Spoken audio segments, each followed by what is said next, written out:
3 phase induction motor, देखो 3 phase induction motor जो है उसका काम करने का तरीका क्या है। सबसे पहले ये चीज देखिए कि आर्मेचर और फील्ड कहां कहां पर लगे हुए हैं। डीसी मोटर्स, डीसी मशीन्स हैं, इंडक्शन मशीन्स हैं जो हम पढ़ रहे हैं। इसके बाद में आएंगे सिंक्रोनस मशीन्स। सिंक्रोनस मशीन्स, इसे सिंक्रोनस बोलते हैं।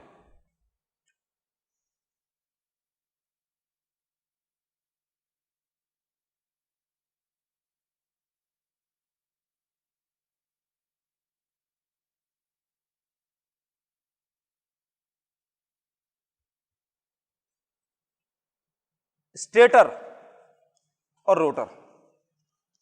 डीसी मशीन में आपने क्या देखा है, स्टेटर पे क्या लगा होता है, आर्मेचर की रोटर, आर्मेचर की फील्ड। स्टेटर पे क्या लगा होता है, आर्मेचर की फील्ड। स्टेटर में पोल्स लगे होते हैं, पोल्स लगे होते हैं कि कॉपर की बार लगी होती हैं। पोल का मतलब होता है फील्ड और कॉपर की बार का मतलब होता है आर्मेचर। तो आर्मेचर लगा हुआ है स्टेटर पे, आर्मेचर की field, field, that's correct. DC machine में स्टेटर पे लगा हुआ है फील्ड, और फील्ड में किस तरह की सप्लाई आप देते हैं, डीसी की एसी। फील्ड में आप सप्लाई देते हैं ना, फील्ड में सप्लाई खुद देनी होती है। तो फील्ड में जो सप्लाई देते हैं वो डीसी होती है कि एसी होती है, डीसी होती है। डीसी कितने फेज की डीसी होती है, सिंगल फेज की कि 3 फेज की कि 6 फेज की। डीसी में कोई फेज नहीं होता, राइट। डीसी में कोई फेज नहीं होता, डीसी में फेज ऐसी कोई चीज होती नहीं। डीसी मींस डीसी, ठीक है। फील्ड होती है और फील्ड होती है डीसी। इसमें रोटर में लगा क्या लगा होता है, आर्मेचर, इसमें लगा होता है आर्मेचर। इंडक्शन मशीन्स में अब देखिए, इंडक्शन मशीन्स में सिंक्रोनस मशीन्स में क्या होता है। इंडक्शन मशीन्स में स्टेटर में लगी होती है फील्ड नॉर्मली, जैसा कि डीसी मशीन में था, और रोटर के अंदर लगा होता है आर्मेचर, जैसा था, बिल्कुल वैसा एज इट इज। फर्क क्या है कि इसके इंडक्शन, इसकी जो फील्ड है वो इसकी फील्ड होती है दैट इज 3 फेज एसी,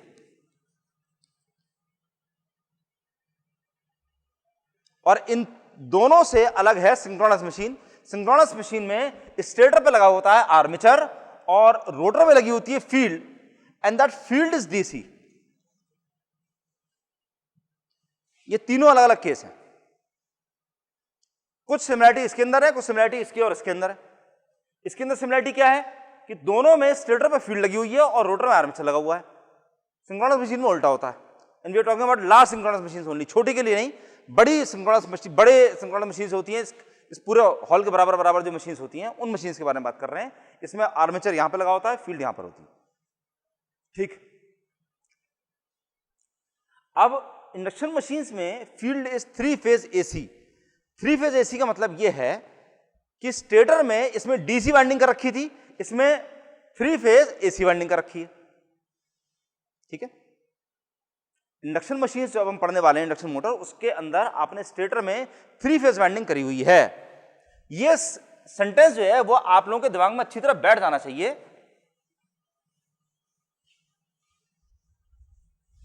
कि इंडक्शन मोटर के स्टेटर में 3 फेज वाइंडिंग करी हुई है, और 3 फेज वाइंडिंग करने के बाद उसमें 3 फेज सप्लाई आपको देनी है, ठीक है। अब मेरी प्रॉब्लम, मेरे को इसमें क्या क्या प्रॉब्लम आई थी, ये स्टेटमेंट कि 3 फेज वाइंडिंग में जब 3 फेज सप्लाई देते हैं तब क्या होता है। उससे पहले मेरे दिमाग में इस तरह की प्रॉब्लम्स आती थी, 3 फेज वाइंडिंग में 3 फेज सप्लाई बोल रहे हैं, क्यों, ये स्ट्रेस क्यों इतना कर रहे हैं। क्या 3 फेज वाइंडिंग में 4 फेज सप्लाई दे सकते हैं, या 3 फेज वाइंडिंग में 2 फेज सप्लाई दे सकते हैं, या 2 फेज वाइंडिंग में 3 फेज सप्लाई, कौन सी चीज पॉसिबल है। अब देखो 3 फेज वाइंडिंग है, एक फेज ये रहा, दूसरा फेज ये रहा, तीसरा फेज ये रहा। इन तीनों फेजेस को पूरे रोटर स्टेटर में पूरा बांट दिया गया है, पूरा डिस्ट्रीब्यूट कर दिया है। कैसे डिस्ट्रीब्यूट करा है, नॉट इन योर कोर्स, आपके सिलेबस में नहीं है, डोंट वरी अबाउट दैट, ठीक है। लेकिन पूरे उसके अंदर डिस्ट्रीब्यूट कर रखा है। इसका मतलब स्टेटर में से कितने तार बाहर निकल के आ रहे हैं, इसमें कितने दिखाई दे रहे हैं, इसमें 3 तार बाहर निकल के आ रहे हैं कि 6 कि 8, 6 हैं, एक सिरा ये रहा, एक ये रहा, एक ये रहा, ये रहा, छह तार हैं। इन 6 तारों को आप 3 में बना सकते हैं। कैसे? 3 फेज को कौन कौन से तरीके से जोड़ सकते हैं? 2 नाम होते हैं।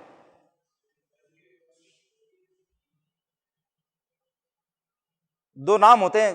3 फेज कनेक्शन 2 तरह के होते हैं। सुना है कभी? Star delta. स्टार डेल्टा नहीं सुना हुआ है? स्टार डेल्टा कोई बात नहीं, मैं बताता हूं, चलो कोई बात नहीं। स्टार डेल्टा इन 3 फेज को आप 2 तरह से जोड़ सकते हैं। स्टार में क्या हुआ, आपने ये तीनों इकट्ठे जोड़ दिए और ये तीनों अलग निकाल दिए। कैसे? एक फेज ये रहा, दूसरा फेज ये रहा, तीसरा फेज ये रहा। ठीक, अब आपको 3 तार की जरूरत पड़ेगी, 1 2 3, क्योंकि ये तो रेफरेंस पॉइंट न्यूट्रल है, तीनों का बराबर है, तीनों जोड़ दिए। और एक क्या तरीका होता है? डेल्टा। डेल्टा में बेसिकली क्या होता है?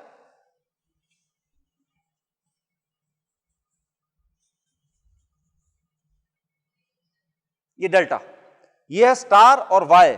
इसे स्टार बोलते हैं या इसे बोलते हैं वाई, इसे बोलते हैं डेल्टा।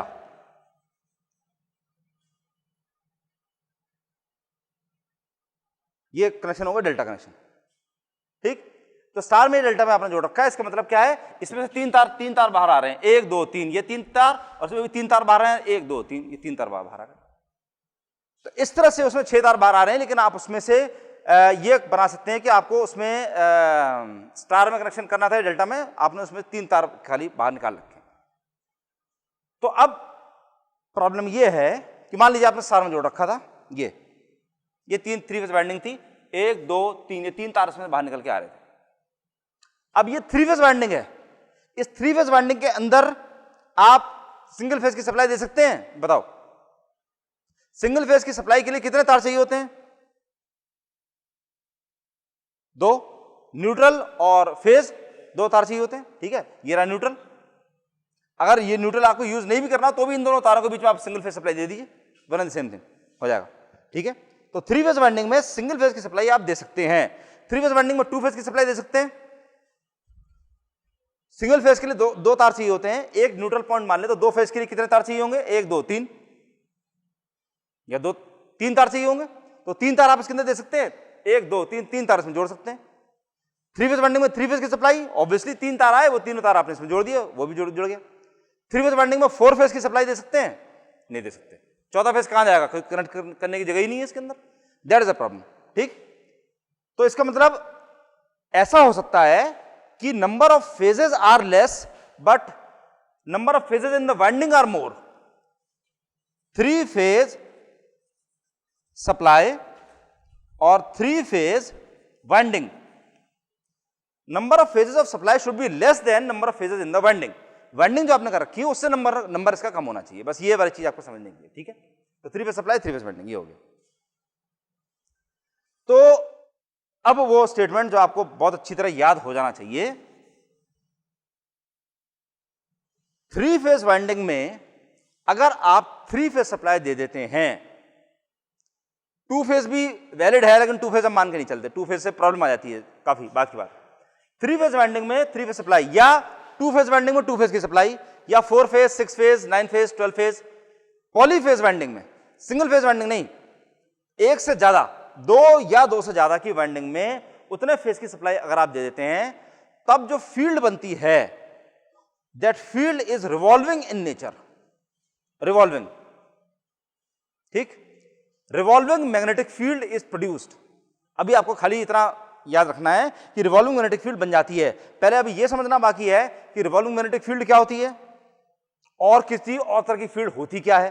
बड़ा आसान काम है। देखो,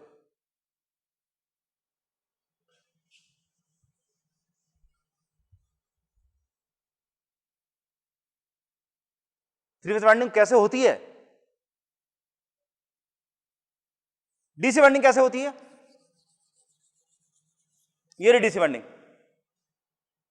ठीक है, कितने पोल बनेंगे इसमें? 2 पोल, नॉर्थ पोल साउथ पोल।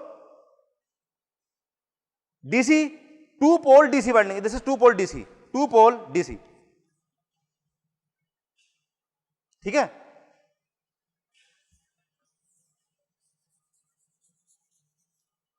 इसके अंदर आपने सिंगल फेज सप्लाई दे दी, वन फेज सप्लाई दे दी, वन फेज एसी, इलेक्ट्रोमैग्नेट बन जाएंगे, बनेंगे, डेफिनेटली बनेंगे। लेकिन कैसे बनेंगे? सिंगल फेज एसी सप्लाई किस तरह की होती है? ऐसी, इसमें आपने सप्लाई दी ऐसी, जब ये आएगा तब ये नॉर्थ और ये साउथ बनेगा, जब ये आएगा तब क्या होगा? पोल उल्टे हो जाएंगे, ऑब्वियसली उल्टे हो जाएंगे, क्योंकि अब क्या होगा? सप्लाई इधर से जा रही है, इधर से इधर जा रही है, तब नॉर्थ ही और साउथ ही बन जाएगा। तो उसमें क्या हो रहा है? पोल उल्टे उल्टे हो रहे हैं, एक बार इधर बढ़ता है और इसमें पोल के साथ में पोल की जो स्ट्रेंथ है, पोल की जो ताकत है, वो भी बढ़ती जा रही है। जब आपने इतनी सप्लाई जब पहुंची थी तो पोल बना था नॉर्थ यही था, लेकिन उसमें थोड़ी सी ताकत थी, मैग्नेटिक फील्ड स्ट्रेंथ जो थी उसकी कम थी। जैसे जैसे सप्लाई बढ़ती जा रही है वैसे वैसे नॉर्थ ज्यादा पावरफुल होता जा रहा है, होते होते यहां पर मैक्सिमम पावरफुल है, बहुत ज्यादा पावरफुल पोल है इस टाइम, ये वाला पोल भी, ये वाला पोल भी मैक्सिमम है। उसके बाद उनकी पोलों की जो स्ट्रेंथ है कम होनी शुरू हो जाती है, होते होते यहां पर स्ट्रेंथ कितनी रह गई? कितनी स्ट्रेंथ हो गई यहां पर? 0। अब कोई पोल नहीं है इस पर्टिकुलर पॉइंट पर, ना ये नॉर्थ है ना ये साउथ है, ना ये साउथ है ना नॉर्थ, कुछ भी नहीं, कुछ भी नहीं, बराबर है।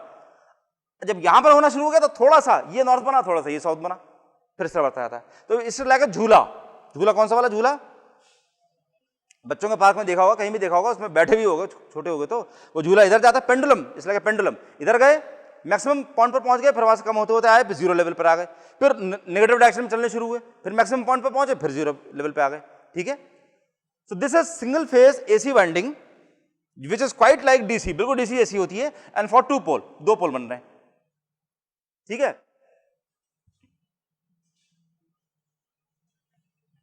अच्छा अब देखिए,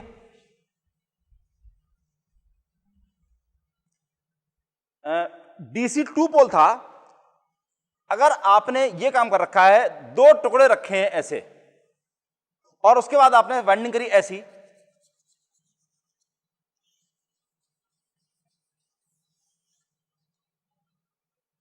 this is DC winding 4 pole, 4 pole DC winding, simple 4 pole DC.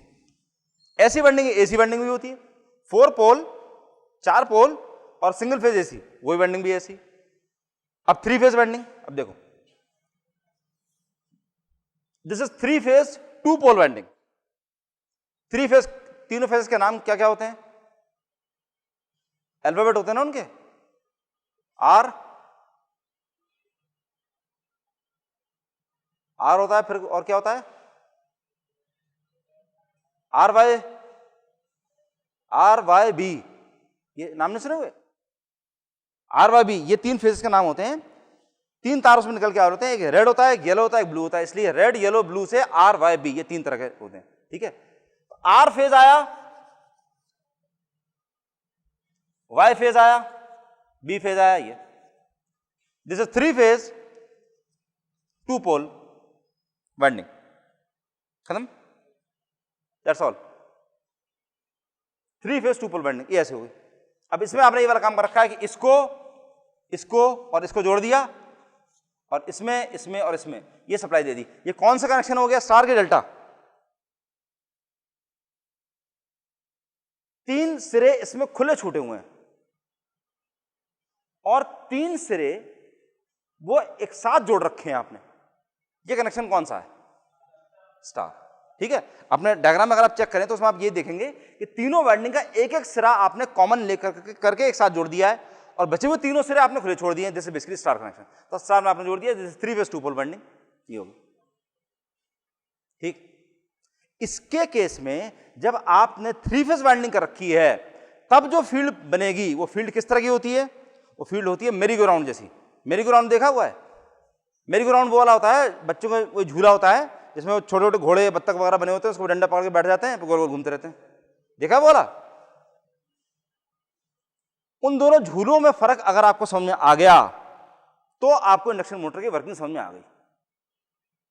कौन कौन से झूले? एक वो झूला स्विंग की तरह से होता है, स्विंग झूला, सिंपल झूला जो होता है, उस पर बैठ गए, इधर गया फिर यहां पे आया, फिर इधर गया फिर यहां पे आया, बस यूं झूल रहा है, यूं कोलंबस उसको नॉर्मली बोलते हैं, बस खाली सिंपल झूला जो होता है। नहीं तो बच्चों के उसमें झूला बना होता है, उसमें बैठ जाते हैं, बैठ के झूलते रहते हैं। ठीक है, तो वो जो झूला होता है, एक तो वो झूला हो गया, एक वो झूला हो गया जिसके ऊपर आप बैठ गए और उसमें गोल गोल घूम रहे, फिजिकली गोल गोल घूम रहे, घूमते हुए यहां से वहां तक पहुंचे, फिर यूं आए, फिर यूं आए, फिर पीछे आए, यूं गोल गोल घूम रहे हैं। ये दो अलग अलग तरह के झूले होते हैं, उसी तरह से दो अलग अलग तरह की फील्ड होती है। फील्ड सिंगल फेज सप्लाई अगर आप देते हैं तो आपको फील्ड मिलती है ऐसे झूले वाली, उधर गया फिर जीरो आया, फिर उधर गया फिर जीरो आया। और थ्री फेज वाइंडिंग में अगर आपने थ्री फेज सप्लाई दे दी तो आपको वैसी फील्ड मिलती है जो गोल गोल यूं घूम रही होती है फिजिकली, ठीक, रिवॉल्विंग मैग्नेटिक फील्ड बन जाती है।